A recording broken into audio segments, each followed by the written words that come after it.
Hey everyone, welcome back to our channel. Today we're going to tackle a really interesting topic that's been causing some headaches for developers working with Next.js 14. Have you ever encountered an unknown error in Sentry when clicking on a linked component? If so, you're not alone. This issue has been puzzling many of us, and it's high time we got to the bottom of it. In this video, we'll explore what causes this mysterious error and provide a step-by-step explanation of how to resolve it. Whether you're new to Next.js or an experienced developer, this topic is sure to be relevant to you. So let's dive in and get started. So why does this unknown error occur in the first place? To understand this, we need to take a closer look at how Next.js handles client-side routing. When you use the link component from NextLink, it doesn't actually perform a full page reload like a traditional HTML anchor tag would.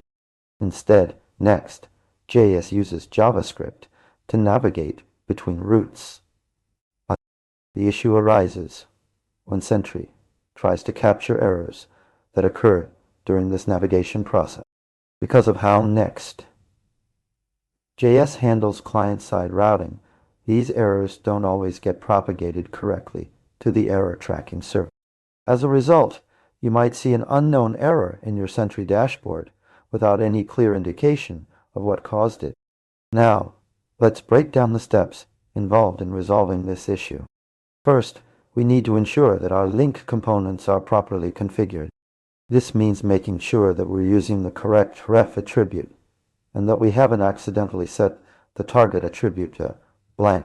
If you've got multiple links on your page, it's essential to verify each one individually. Next, we need to take a closer look at our Sentry configuration. Are we using the correct data source name? DSN for our project is our Sentry client properly initialized in our Next.js app. Double-checking these details can help prevent errors from getting lost in transit. Another crucial aspect is error boundaries. Have you wrapped your components with an error boundary component to catch any unexpected errors that might occur during rendering or navigation? By implementing error boundaries, we can ensure that any errors that do arise get properly captured and propagated to our error tracking service. Finally, it's essential to verify that our server-side logs aren't revealing any clues about the source of the unknown error. Sometimes, what appears as an unknown client-side error might actually be caused by a server-side issue. To recap, here are the main points we've covered in this video. The unknown error in Sentry on link click is often related to how Next.js handles client-side routing.